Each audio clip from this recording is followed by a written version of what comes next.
안녕하세요. 세무법인 스타텍스의 윤현웅 대표 세무사입니다. 오늘은 그 세무조사에 대해서 원장님이 궁금하시는 그 단골 질문들이 있거든요. 거기에 대해서 간단하게 살펴보도록 하겠습니다. 원장님들이 주소를 이전하면 세무조사가 좀 덜 나오지 않느냐라고 이게 많은 질문들을 하세요.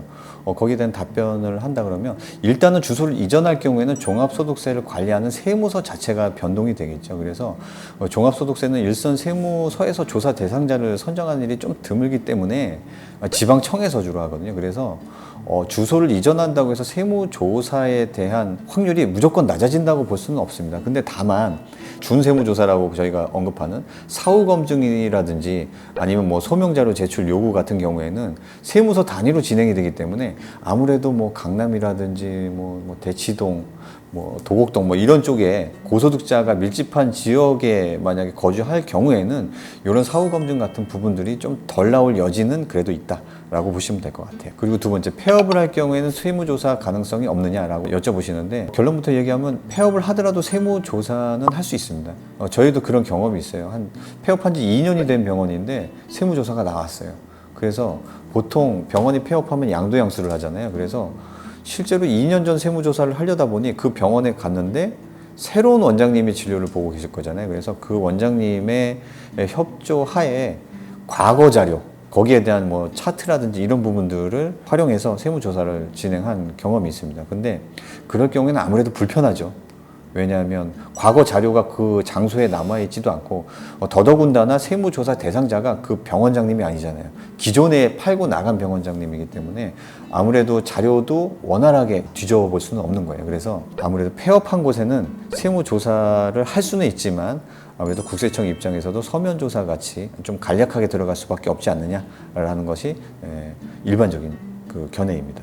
그리고 각종 비율에 대한 부분이 이제 국세청 세무조사할 때 좀 영향을 많이 미치느냐인데, 국세청은 업종별로 뭐 인건비, 광고비, 뭐 접대비 같은 경비율과 순이익 비율, 소득률 등의 평균 자료를 축적해 가서 신고 내용과 비교 분석하고 있어요. 그래서 세무조사가 나왔다고 하면 이런 비교 분석이라든지 아니면 통장 계좌 검토는 어느 정도 끝나고 나왔다고 보시는 게 맞습니다. 그래서 단순히 뭐 지출액이 뭐 업종 평균과 차이가 난다고 해서 뭐 세무조사 대상이 되지는 않지만 평균과 멀어질수록 경험칙상 가공경비 가능성이 높다는 거는 어쩔 수 없는 사실이거든요. 그래서 저희가 볼 때는 이런 각종 비율에 대한 관리도 무시할 수는 없는 부분이다. 그래서 예를 들자면 뭐 검진내과의 광고비 지출 평균이 뭐 2%에서 5%인데 개원 초기도 아닌 검진내과가 연평균 20%의 광고비를 지출한다라고 한다 그러면 누가 봐도 이상할 거고, 특히나 특수관계 법인에 집중적으로 거래를 했다, 광고를 라고 한다면 의심을 살 수밖에 없는 정황이라고 보여집니다. 그 다음에 이제 적격증비 수치에 대한 부분인데요.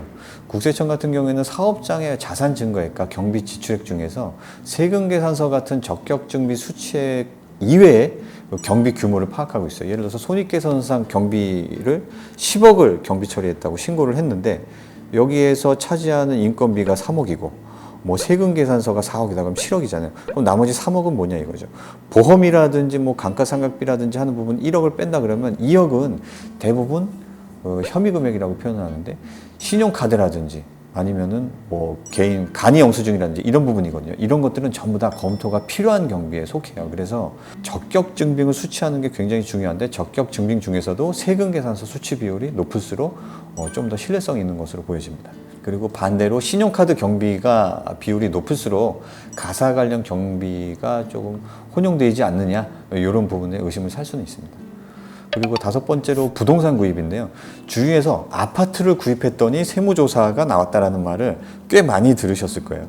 자산을 매입했다고 무조건 세무조사가 나오지는 않지만 어느 정도는 연관성이 있습니다.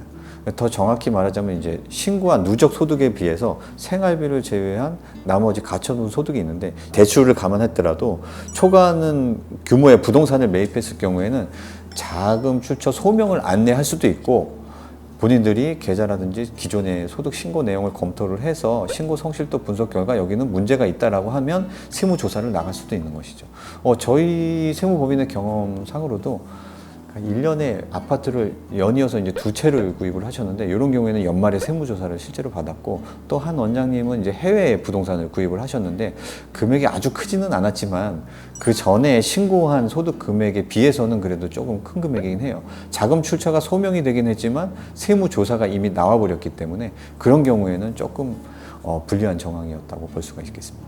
그래서 물론 소명만을 받는 경우가 대부분이에요. 부동산을 구입하면 세무조사가 무조건 나오는 게 아니라 이 돈 자금 출처가 어떻게 됩니까? 라고 소명 안내가 나오는 경우가 99%지만 간혹 가다가 운이 안 좋으면 세무조사까지도 받을 수 있다. 이렇게 보시면 될 것 같습니다. 감사합니다.